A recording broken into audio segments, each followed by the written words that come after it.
It's 6 o'clock. We'll call the meeting to order. If Phil can lead us in prayer. Let us pray. Our most kind and gracious Heavenly Father, God, we thank you, Lord, for this another day. Thank you, God, for all the blessings of life. God, we count it such a blessing to live in this wonderful community, God. I pray, Lord, for our citizens, our employees, our elected officials. God, I pray that you would bind us all together, Lord, that we would come together and make the best decisions we can on behalf of the city, Lord.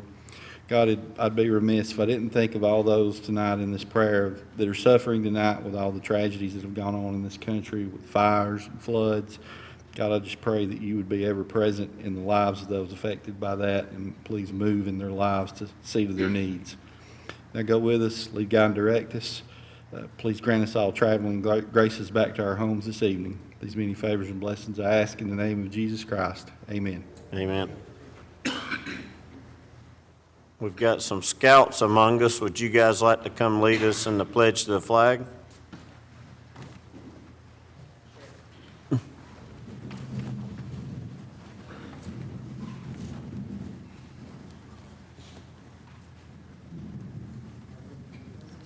To the flag of the United States of America and to the republic for which it stands, one nation, under God, indivisible, with liberty and justice for all.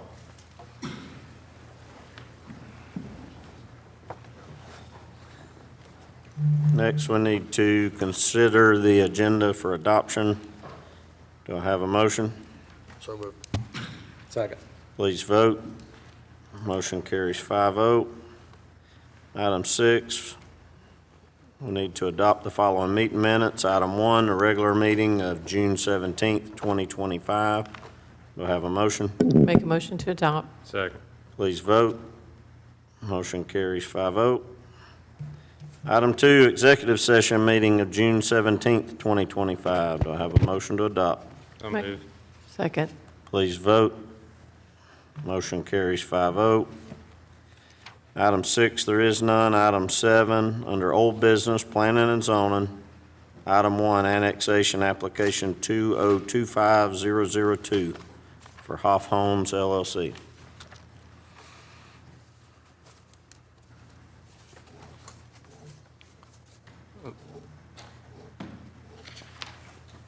Thank you, Mr. Mayor. Mr. Mayor and members of the City Council, I'm Ken Vanderhoff. I'm one of the owners of Hutchinson Place Apartments. We're located on Hutchinson Road at the corner of Hutchinson and Castleberry Road.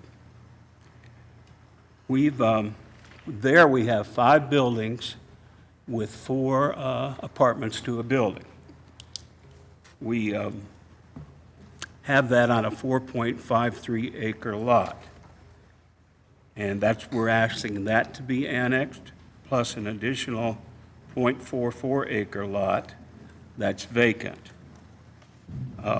We've owned these apartments since 2013, and we're asking that the R3 remain R3, and that's where the 7 units would go, and the smaller tract, the 0.44 acre tract, is A1, and we ask that that be zoned to R1. Now, we're on the city boundary. Hutchinson Road is the boundary, and with that, with the annexation, we would like to build 7 additional units, along with the in conformance with the existing buildings we have and within the existing density requirements.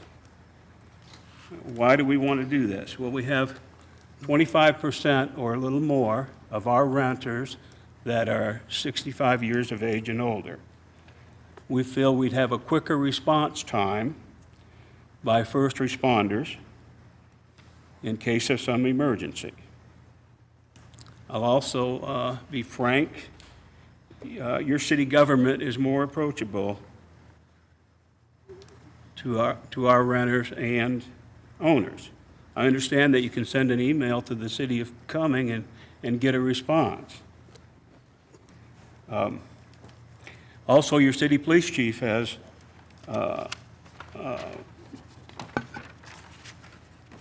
a case where he meets with owners, business owners in the county with that, and that is a plus. We now have city water, and we are right next to city sewer, and we would be annexing to city sewer. As our property managers, we have property managers that are certified, they have experience, they're familiar with the city, and they are able to handle any misunderstanding that we might have with tenants without getting the city involved or city personnel involved. The city, in the city, you have the benefit of a small-town atmosphere, and that means something to people. The way our county is growing here, we're interested in that. Now, for these reasons, we would like to be annexed into the city of Cumming. Thank you. Thank you. Any questions for Mr. Vanderhoff? So on your, thank you for your sentiments. On your proposal, additional 7 units, that's 4, so it'd be 4 per unit is what you're saying? Yes. That's additional 28 Yes. doors? Well, no, we're asking for 7, 7 doors. 7 doors? 7 doors. Oh, We'd have to alter the footprint, well, not, the footprint of one unit, because we want to make them in conformity, but we may not be able to with the 3 units Because it's an odd number. as opposed to the 4 units, so it's just going up to 27 total? 27, yes. Oh, okay. So one unit would have 4, the other one would have 3. Pardon? One unit would have 4, and one unit would have 3. That's correct. One unit, the 4-door unit would face the entrance to our subdivision as you drive, as our apartment complex. As you drive in, it'd be on the right. Next to that will be the 3 units, which would front on I know Hutchinson Road. they're a little bit more of an affordable rent. Are you anticipating keeping the new ones kind of in that same vein? Or obviously they're new, Maybe- new cost, higher cost? New cost, and they would probably rent for a little more. These units, we bought them in 2013, but I couldn't give you the date they were built. We keep them up. Our property managers are always looking for wobbly boards so people don't step on it and sprain an ankle or fall, so they're well taken care of, and we continue to do that, and will with the new units. Any other discussion?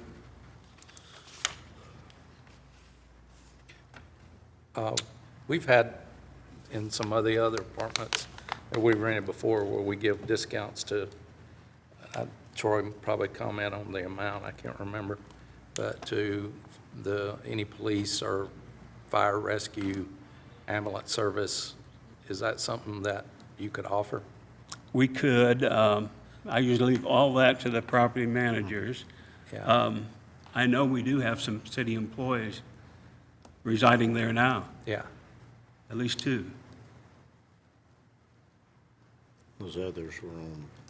Larger scale. But we required a certain number out of them. Maybe if we just said if a first responder wanted a unit. Yeah. I don't know how it could be worded in there, but, I think that's a good thing to, and I think it works out well when a police or a sheriff or somebody else is in the neighborhood that they, got a car in the neighborhood. I think we may have talked about that with you, Yes. before. We're familiar with that. We have another house we rent that's across the street from Otwell Middle School, and we've had a city policeman in there. Are you looking to do any updating to the current units, especially since if this does get approved and you build new units, they're not going to exactly, Well, we have vinyl siding on the old units. The new units will have the cement siding, concrete siding, and we're not we could update them, and we're always updating them, so. I think Todd had told me they've been like one at a time, going in and changing siding and stuff.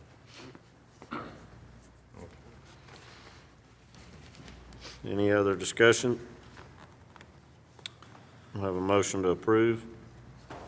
So their original application applied for the entire 5.94 units per acre to be annexed for R3. As Ken stated, I think the better course, and my motion is going to reflect annexing the entire 5.94 acres, but only doing R3 on what is currently zoned R3, which is about 4.53 acres, according to the survey. The remainder will be zoned, my motion will reflect the remainder to be zoned R1. Essentially giving them what they've got. The densities are the same, county density versus city density for those categories.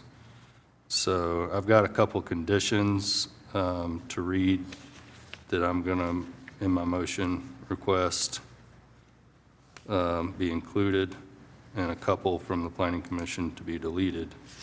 So y'all bear with me. Is there any more questions before I make a motion?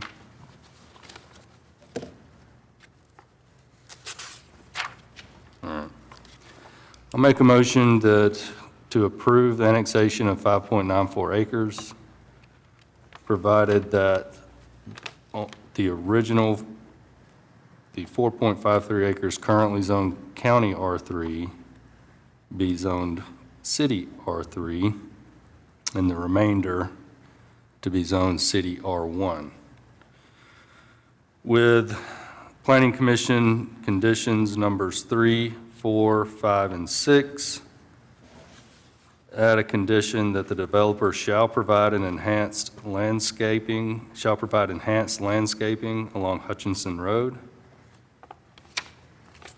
that should a first responder request a unit to be rented, that the owner give consideration for reduced rent. And number 3, that there shall be no vinyl siding for any new buildings. I have a motion. Do I have a second? I'll second. Please vote. Motion carries 5-0.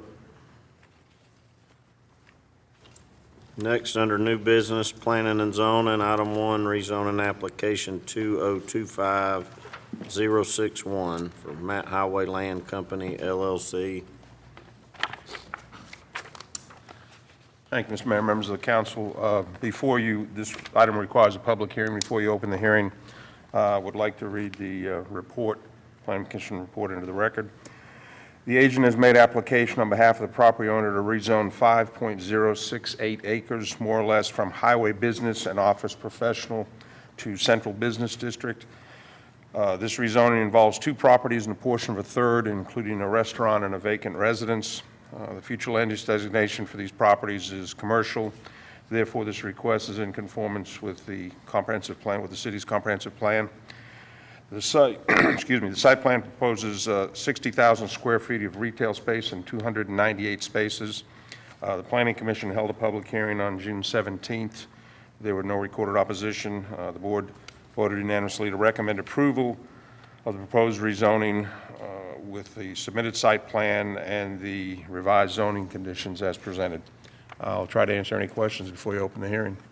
Any questions for Scott? I have a motion to open the public hearing. So moved. Make, Second. Please vote.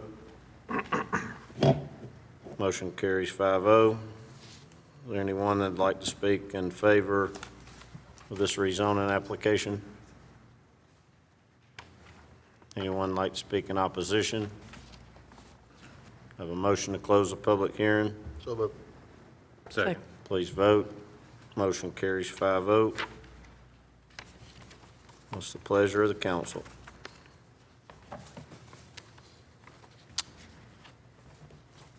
No questions, discussion?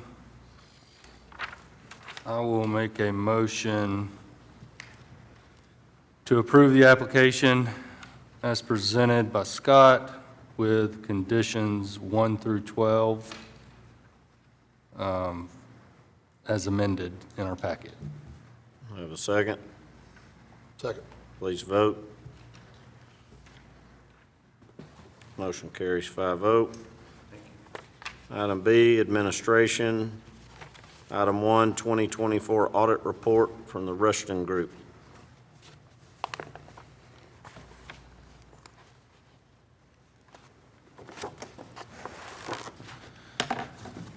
Good evening, Mr. Mayor and council. I've got some handouts for you guys. I've also got a presentation that'll be up on your screens. That's really what I'll go from. These are just mainly for your records, okay? So I'm gonna hand some things out. They're different than these, Different thing. Does everybody have one of those? the annual financial report. Yep. Okay. Yep. And then I've got a couple of letters here. for each of you. These are letters that we issue to the mayor and council each year.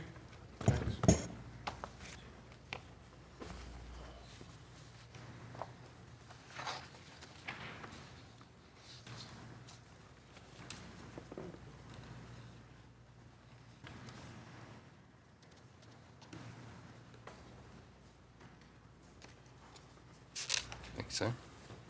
Thank you.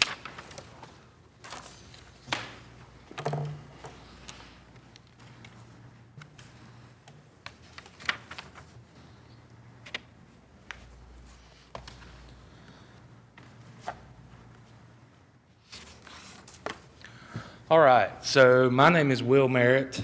I'm a CPA with Rushton, and I'm an audit manager, so y'all may be used to seeing Mr. Clay Pilgrim. He's the partner on the engagement. Clay couldn't be here with us tonight, so he's asked me to fill in, and I was delighted to do it. Several of you have probably seen me around. I'm kind of the guy that comes on site and leads the engagement and does a lot of the work. Allison's probably sick and tired of me by now. But anyway, I'm happy to be here and delighted to be presenting to you guys tonight. Would like to just start my presentation by telling you how awesome of a job your finance and administrative staff do. An annual audit is a very comprehensive and rigorous and kind of invasive process. And they do an excellent job getting us what we need, when we need it, very accommodating, very responsive, and it's really our pleasure to work with them. So just want to formally thank them in front of everybody, and thank you guys for allowing us to be here. So with that, I will get started. So this presentation is a pretty kind of high-level view of things. You guys have the annual financial report. I would welcome you to go through it. If you have any questions at all, please reach out.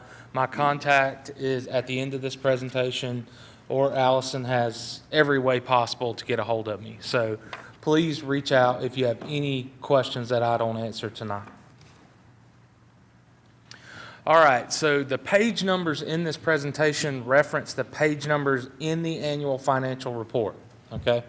So on page 1, you will find our audit opinion. This is really our product. We issue this opinion letter every year after we perform the audit of the city. So for 12/31/24 year ended, we've issued an unmodified opinion, which is the best opinion the city can have.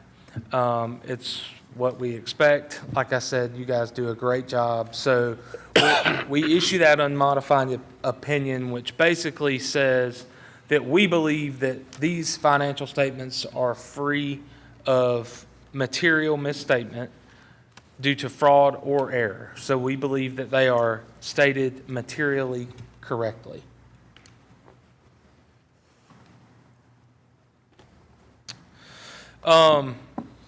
This slide is really just introducing the government-wide statement. So the government-wide statements kind of go through the city as a whole, all your governmental funds and all your enterprise funds, the financial position of the whole city.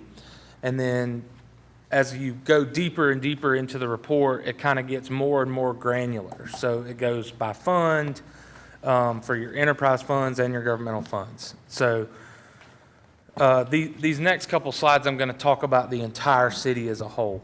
So this is your government-wide net position for the last 3 fiscal years. This is a comparison. Net position is your equity, or your assets less your liabilities. In 2024, you can see your unrestricted net position is $33,200,624. Total net position is $354,939,000. Also included here is your revenues over or under expenditures, or as most people call it, your net income. For 2024, that number is $18.62 million. Extremely healthy for a city of this size. That's, I mean, your government's netting $18.62 million for one fiscal year, one calendar year. So, you know, you'll see that some of these different classifications of net position kind of change. Investment in capital assets has gone up, restricted net position's gone up, unrestricted's gone up, but, you know, throughout the years, they can ebb and flow up and down, just depending on what the operations of the city have yielded. But I figure the most important number is that far right number. Any questions on that? All right. So, like I said, the statements kind of start out big and get smaller. So as we go forward in the report, you'll see breakdowns of your general fund on pages 18, 20, and 22. I'm really going to kind of hit the highlights of the general fund. So your total revenues increased by almost $1.4 million, or 7.23%. Taxes made up about $578,000 of that increase. That includes sales taxes, mainly. Intergovernmental revenues were a large increase there, $507,000. Well, that could be a little bit, not misleading, but a large portion of that increase in intergovernmental revenue is actually payments from the police foundation back into the city to help fund the operations of the police department. So that's not just like federal grant money or something like that. That's kind of just like moving money from a component unit of the city. I guess they're not a component unit anymore. We made that whole, yeah. They used to be a component unit. They're no longer a component unit. So that's payments from the police foundation into the general fund. There's also an increase in charges for service of about $372,000, and then increases in contributions of just under $200,000. Your expenditures in the general fund actually decreased $1.1 million, 7.1%. That's pretty unusual. In this current economy, we see expenditures of general funds going way up. So I was a little surprised to see this, and I commend the work of your governing body and all your department heads here. Your public safety expenditures increased about $800,000. Your streets expenditures decreased $2.5 million. And then the aquatic center increased $227,000. Big decrease was in streets, as you can see. A lot of that has to do with the project that was ongoing in 2023 that was completed in 2024. Sawney Drive, is that the right one? Sawney Drive Extension. So that project was completed, and so we saw that large decrease in general fund expenditures because of that. Last big highlight of the general fund would be your unrestricted fund balance. So this would be your fund balance that is not already restricted or that's available for use. Pretty much flat. So in 2023, $9.861 million. 2024 is $9.844. Very flat. But because of your decrease in expenditures, actually you have more fund balance to cover expenditures. You know, people always say, like, how much can you cover if revenues stop tomorrow? Well, based on our calculation for 2024, you could have covered almost 8 months' worth of expenditures of your general fund. That's very healthy. So we typically tell people anywhere from 3 to 5 months is kind of where you need to shoot for, or would be an indicator of financial health. So you guys are well over that. A lot of numbers there. Questions?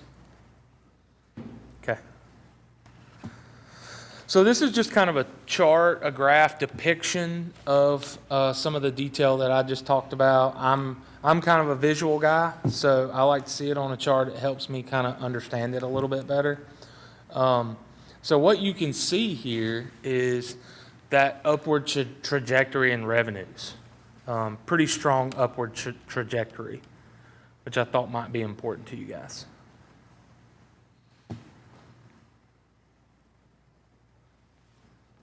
And this is your fund balance of the general fund for the last 3 years. Again, another visual representation.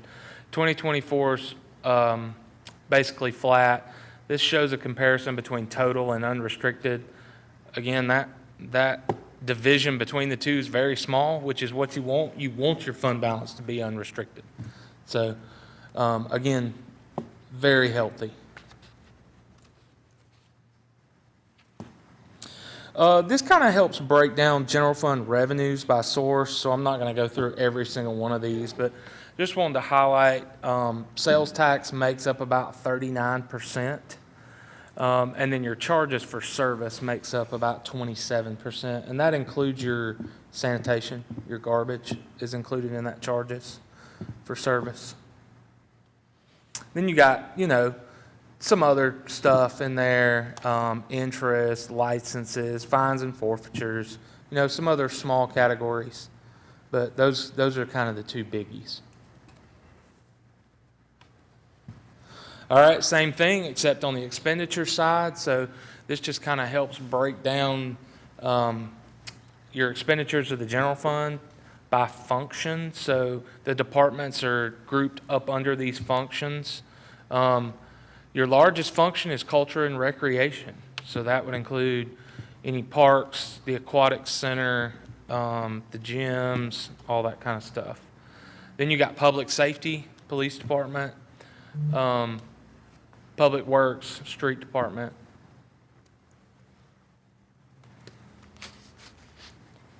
All right, any questions before I get out of the general fund? All right. Next would be your water and sewer fund. Numbers getting a little bit larger here. So 2024, we got operating revenues of just under $42 million. Operating expenses, about $31 million. So your net operating income of your water sewer fund was about $11 million in 2024.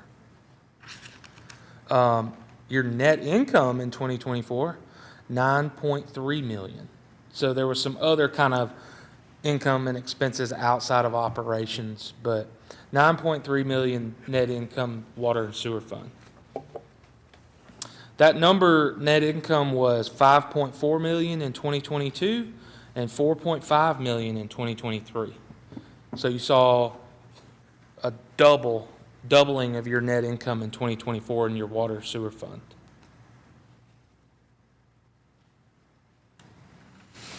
Questions on that one? All right. The other big fund of the city that I know is kind of something you guys have put a lot of time and effort and money into. This is the Downtown Development Authority Enterprise Fund. This is where we account for all the operations of the city center. So your operating revenues, 2024, again on a really strong incline, over double what they were in 2023 at $2.6 million. Your operating expenses have also been on a pretty strong incline. They were up almost $4 million, $3.9 million at the city center. Noteworthy would be that each year you have transfers in from other funds into the city center to kind of help cover that deficit. I think anytime you're taking an operation like that from the ground up, this would be kind of what you expect to see. And then over time, these lines should grow closer together and level out and all that. But But the operating expense is not operation expense. That was, That's including still some of the build out that we. that's what I'm getting at. It's not like the ongoing operations. yeah, that's correct. So it's pretty much It's not any- operating negatively. It's, that would be any expense at the city center other than like interest expense. Right. Or something like that. it was build-out cost on. Oh, yeah. So that's as close to all encompassing as Yeah. we can show it, according to GAAP. All right. Also in this report, we have a couple of other letters that we issue to you guys. We issue a letter or a report on internal control, compliance, and other matters where we would list any recommendations we have or any instances of non-compliance. There were none, but if there were, they would be in that letter. That's on page 84 and 85. And we have to issue that letter in accordance with government audit standards. Talks about internal controls and all that. We also issue a letter on compliance and internal controls on compliance related to major programs. This is a mouthful. Major programs for which you were expending federal dollars. Okay, so if you expend over $750,000 of federal grant money in a year, then you're subject to what's called single audit, which is a whole separate compliance audit that's mandated by the federal government. So the city was subject to that this year, and this is our report on that compliance which we audited.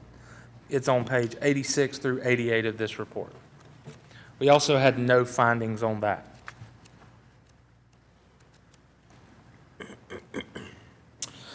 Just noteworthy for you guys, so the GASB, which is the Government Accounting Standards Board, is constantly issuing new standards and kind of changing the reporting requirements. So this year we did have a change. It's GASB Statement Number 100, and it accounts for any changes in accounting principle or corrections of errors.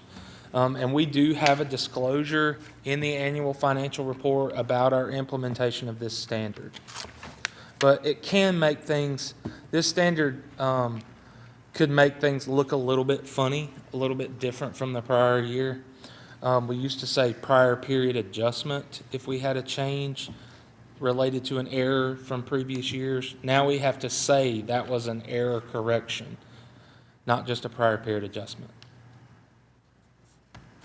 And then what's coming? Actually, we issued this one this year. We implemented this standard as well.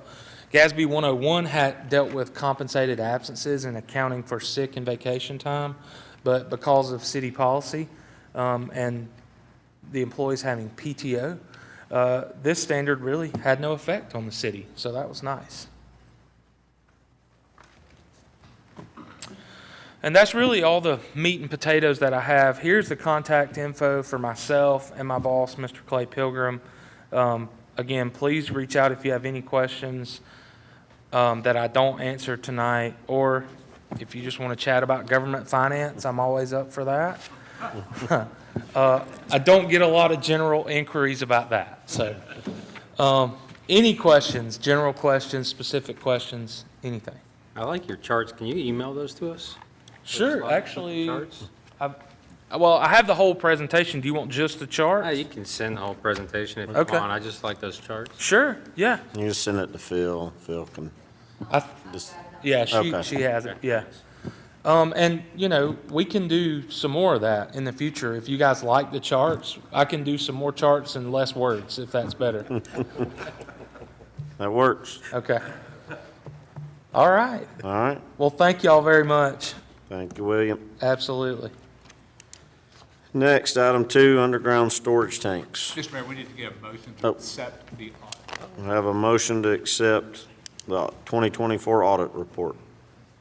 Make a motion to accept the audit 2024. Second. Please vote. Motion carries 5-0. Now, item 2, underground storage tanks. Thank you, Mr. Mayor and members of council. As y'all are aware, the Cumming Police Department will be moving soon to its new location at the Cumming City Center. At their current location, we have 2 fuel underground storage tanks that are 8,000 gallons apiece, as well as dispensing equipment there as well. Probably around fall of last year, those dispensers became a nightmare maintenance-wise. They're very old, as you can tell looking at them. You won't find gas pumps like that anywhere around here anymore. So we made the decision to go to fuel cards, fleet cards for our fueling purposes, and it's worked really well. Those tanks are, however, registered with the EPD, and we need to look at what we need to do to mitigate those tanks to get them out of service. And so what I have done is I have contacted the company that we have used since 2007 to do all the testing and the reporting that we do annually to the EPD for those tanks, and they have given us a quote to mitigate the underground storage tank system. This will include pumping out and disposing of any remaining fuel, testing all surrounding soil for contamination, removal of all unsuitable soils, removal and disposal of existing tanks, backfilling and placement of gravel on the affected area. Currently, we have less than 12 inches of fuel in those tanks. We used it down that far and then cut it off. So given this information and knowing that the PD is soon to be leaving that property, I would like to try to get this work done before the end of the year, because I don't want to have to register those tanks for another year with the EPD. I did get a quote from the company that we use, Georgia Oilmen Services. They're located in Lawrenceville, Georgia. The quote to do all this work and help us get these tanks officially closed with the EPD is $41,365. And tonight, I would recommend approving this quote from Georgia Oilmen Services Incorporated in the amount of $41,365 to mitigate these underground storage tanks. Any questions for Phil or discussion?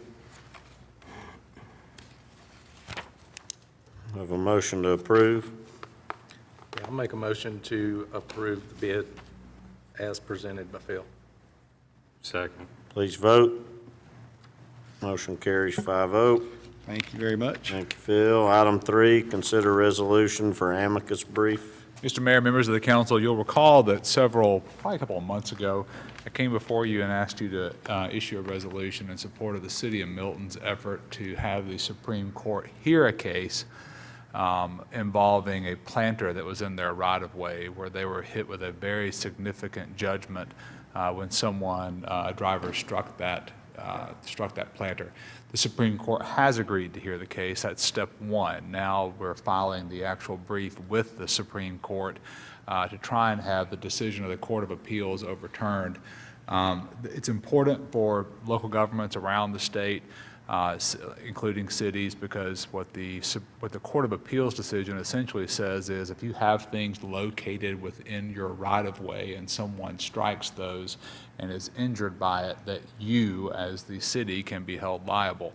Milton's judgment, the judgment against the city of Milton was astronomical. I actually don't remember what the number was, but it far, 35 million, which exceeds their insurance. But because of the nature of the way the Court of Appeals found in that case, the city of Milton would be responsible for it. They do not have a claim of sovereign immunity for any amount above their insurance coverage.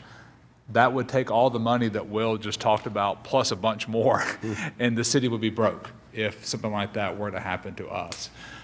Essentially, what Milton's asking for is for the Supreme Court to overturn the Court of Appeals and reinstate the sovereign immunity of the local governments for those types of situations. It's my recommendation that the city of Cumming join in that effort to try and have the Supreme Court overturn that decision in the, I think it's Chang versus City of Milton case. Any questions for Kevin? We have a motion to approve. Make a motion to approve the Amicus brief. Second. Please vote.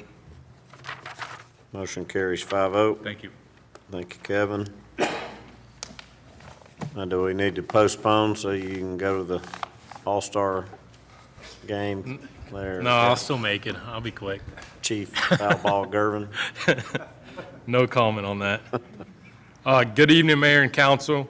Over the past 2 years, you've heard me speak often about the Real-Time Crime Center. I want to reiterate, this is not just a trend, it is the future of policing, and we cannot afford to fall behind. Thanks to the hard work and dedication of Shad and Sergeant Bunch, who are both here tonight, Sergeant Bunch and Shad somewhere up there, I see his hand. Our Real-Time Crime Center is now fully operational and improving every day. As we look ahead to moving into our new precinct in 2026, we've partnered with Fountainhead Control Groups to design and build a state-of-the-art real-time crime center tailored to our city's needs. This upgraded center will enhance our capabilities significantly, and I want to recognize the tremendous effort put in by Shad, Sergeant Bunch, and Noah from Fountainhead, who is also here with us tonight to present the design plans. Before I turn it over to Noah, I'd like to address the financial side of the project. I'm proud to share that this entire project will be fully funded by the Cumming Police Department Foundation. As of today, the foundation has a balance of $1,699,264.10. The total cost of this project, which will be going into our new precinct, is $547,183.34, which will leave us with a remaining balance in the foundation of $1,152,080.76. I've had conversations with several of our foundation supporters and have received verbal commitments for 2 major donations that we're still going to get this year. We also have an upcoming golf tournament being organized by Spencer Bettis on behalf of the department, which we found out today is just sold out. All proceeds from this event will go directly to the Police Foundation. We're in a strong financial position, and I'm excited for what this project will bring to our department and our community. With that, I'll now turn it over to Noah, and he'll go through the design plans. Hey, good evening. My name is Noah White. I'm the manager of Control Room Solutions for Fountainhead Control Rooms. We're a veteran-owned small business based in Norcross. We've been there for about 13 years. We specialize in the design build of mission-critical spaces, control rooms for big clients such as NASA. We worked with them for their mission director centers and launch vehicle data centers. Within the last few years, we've had the opportunity to work with a number of agencies at the moment, about a dozen agencies around the metro area, and even more around the nation, to develop and integrate a number of real-time crime centers for those agencies to enhance the public safety for their citizens. We've done that on the city and the county level, and as well as working with a few state agencies as well. So the idea here is to upgrade the existing real-time crime center, except move it to the new space, of course, but take some of the capabilities and the great work that the individuals have done and improve upon that to equip it for things such as longevity, so that you don't have to continue to refresh or enhance some of the existing stuff year over year. So the idea of this is to have 2 separate spaces. The main space that you're looking at right now is a visual representation of the actual real-time crime center. This is where you'll have 3 analyst positions, each with 3 displays that they can use as personal displays, as well as a large format 6x2 video wall. We had to do a little bit of magic here to show the individual 12 displays, but through the processor that we are implementing and integrating into the center, it'll actually be one big canvas that you can have total control of. One of the important things for this real-time crime center is to do an adjacent conference room, which we've aptly called the war room. And this is an opportunity, or a space for individuals of command staff or executive leadership, city representation to come in anytime they'd like, especially during event-driven scenarios such as mass casualty events, all the way down to planned events such as fairs, circuses, parades, whatever you may have going on. They can use this space to have full clarity and full visibility over what's happening in the real-time crime center without ever interrupting the operations and getting in the way of anything that's happening. So again, full visibility, which includes audio, visual, and then of course a dedicated space as well. And then naturally, of course, it can be used as a day-to-day operations and meeting area as well. So that's a brief overview, but I'm happy to answer any questions that you guys may have. Any questions or discussion? We have a motion to approve. I'll make a motion, motion that we approve the Real-Time Crime Center as presented by the chief. Second. Please vote. Motion carries 5-0. Item 2, report of quotes for 3 patrol vehicles. Thank you, Mayor and Council, for your support in approving the Real-Time Crime Center. It's a major step forward for our department and the community. Next, I'm requesting approval to purchase 3 new patrol vehicles. We're currently short on vehicles as we are cycling 3 aging units out of service. Replacing them is critical to maintaining operational readiness and ensuring officer safety. I reached out to several dealerships to ensure we're getting the best price for the city. John Meagle Ford quoted us $49,868 each for a Ford Police Interceptor, which is like the Explorer. Carville Dodge quoted us $44,000 each for a Dodge Durango. And Jackie Jones Dodge in Cleveland came in with the lowest quote of $42,361 per Durango, which would be a total of $127,083 for all 3 vehicles. Jackie Jones also has the 3 vehicles in stock and ready to go. They're silver, just like all the rest of the ones we have, and they're available for immediate pickup. We've spoken with West Chatham, who outfits our vehicles. They provided a quote of $32,495.23 to fully equip all 3 vehicles with lights, cages, equipment, and everything we need to be fully functional on patrol. This brings the total cost to $159,578.23. And once again, this purchase will be funded through the Cumming Police Department Foundation and not taken out of the city's budget. After subtracting the funds already committed to the Real-Time Crime Center, which was just approved, the purchase will bring our foundation balance to $992,502. I'd also like to remind you that our Police Foundation Golf Tournament is completely sold out, and I've already confirmed those 2 additional large donations. The golf tournament alone will replenish the foundation back to over $1 million. Any questions or comments? Have a motion to approve. Motion to approve the 3 new patrol vehicles as presented by the chief. Second. Please vote. Motion carries 5-0. Thank you. Thank you, FB. Kevin just asked if that baseball hit me in the head. Item D, utilities, report of quotes for Smithdale Heights booster pump. I'm going to try to talk fast so PJ can get to watching the All-Star. You have never been hit by a foul ball, have you, John? Say it again. You've never been hit by a foul ball, have you? Not yet, no. All right. Okay. All right. Let me figure this out. This is a booster pump station to help the pressure on Smithdale Heights Road or Drive, which is right off of Highway 20. I've got a map there that you could look at and see where this is located. We've acquired the property in yellow. This was part of a bigger project that we axed probably about 2 years ago, and it was over $6 million, and we decided we could do it a whole lot cheaper, so that's what we're attempting to do. This is just the pump itself. There'll be some other concrete and stuff we'll put together and a few pipes that we'll come back later to request. But we had 3 quotes on this, and we're asking to go with the lowest with GWI in the amount of $44,080. Any questions or discussion? Have a motion to approve. Yeah, I'll make a motion to approve the bid from GWI for $44,080 for the pump station. Have a second? Second. Please vote. Motion carries 5-0. Thank you, Mayor and Council.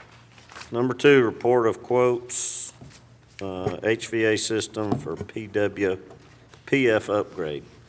So this is part of a greater project, but we realized, in some cases, when we pull these projects out, it's a whole lot cheaper for us to do them ourselves individually, maybe by at least half, if not a third.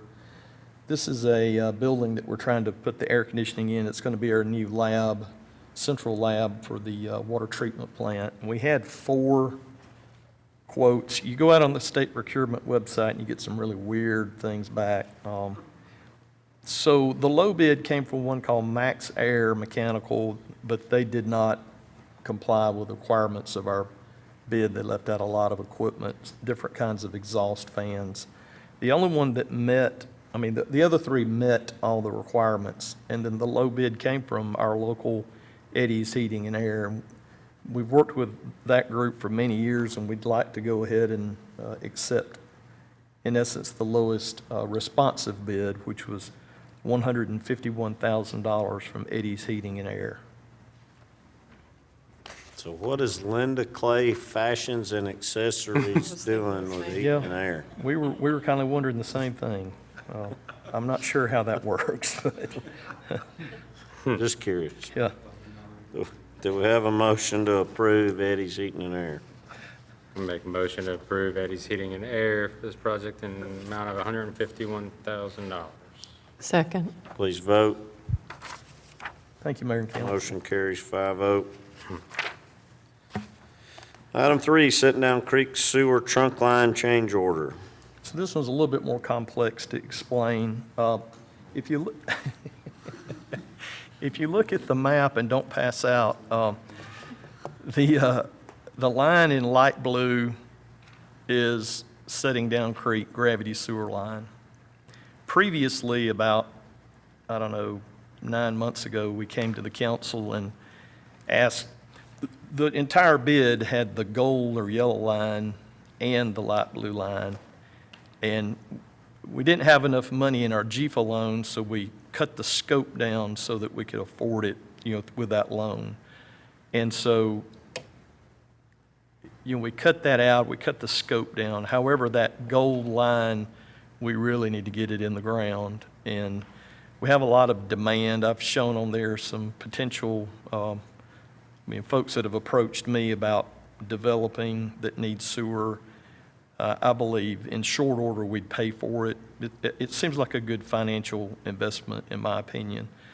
So we talked to the contractor that had the original gold line in their bid, JDS, who is an excellent contractor, and they're about halfway complete with the blue line. And they said that they would put that back in at the exact same price, and they bid that back in September of 2024, and we know that inflation would drive it up.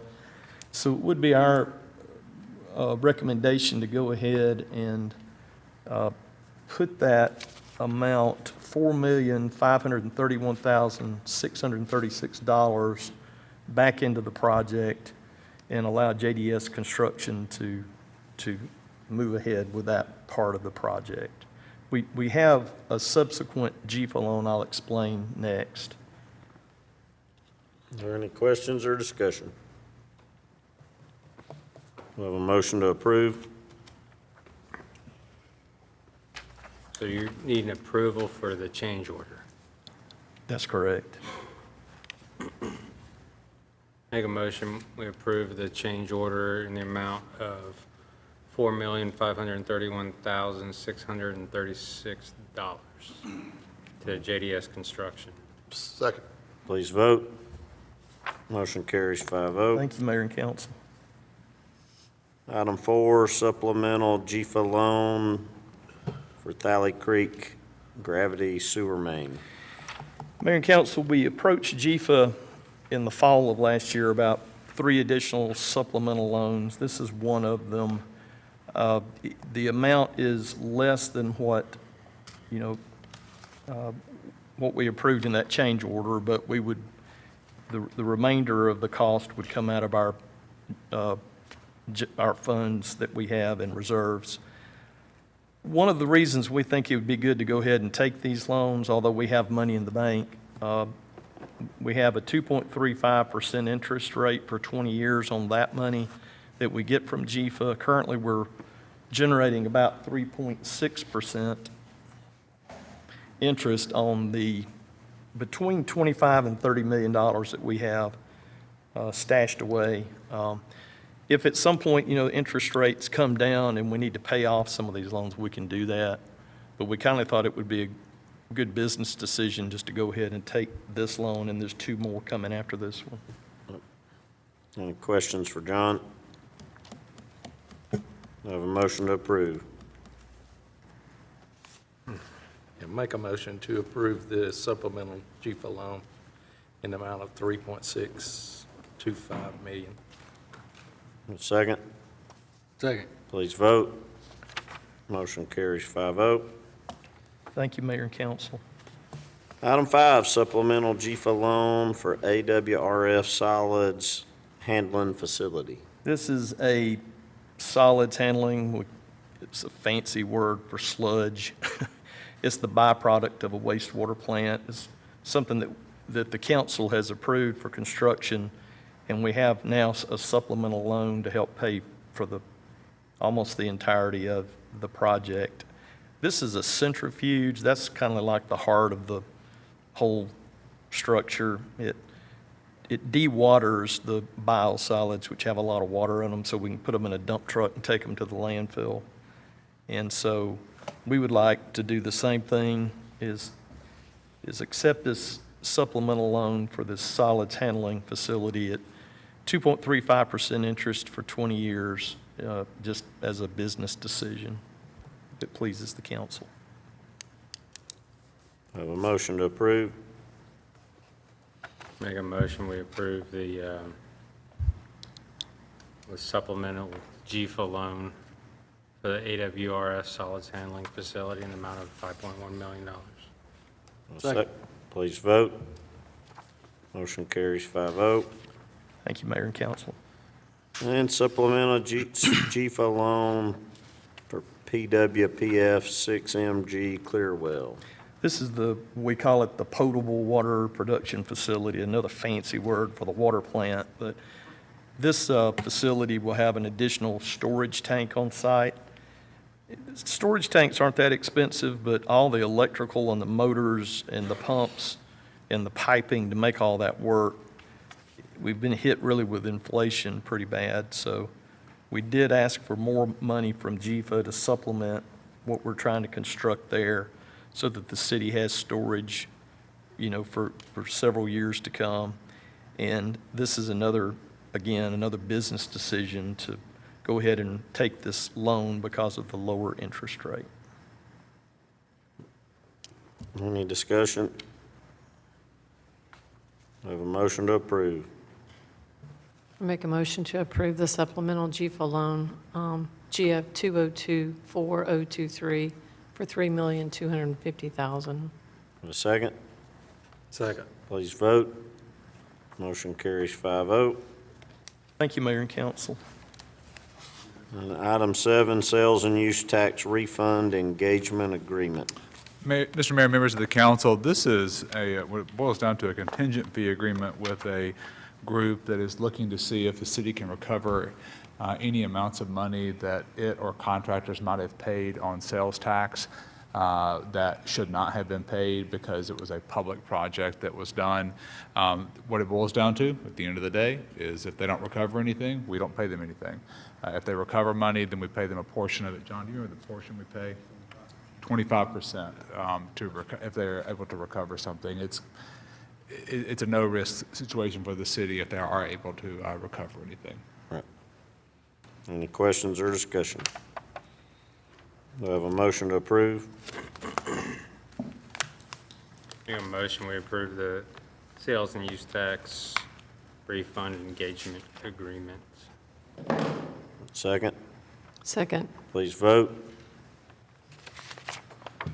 Motion carries 5-0. Announcements, there are none. Executive session. Yes, sir, for real estate acquisition. We have a motion to go into executive session. So moved. Second. Please vote. Motion carries 5-0. Thanks, everyone, for coming. Do I have a motion to close the executive session? Make a So moved. motion. Oh, second. Please We vote. got to reconvene. Oh, We got to reconvene. reconvene first. Close. Closed executive. Can I not say that? Oh. All right, so a motion to open the regular meeting. So moved. Second. Please vote. Motion 4-0. Do I have a motion to close the meeting? Make a motion to close the meeting. Second. Please vote. 4-0.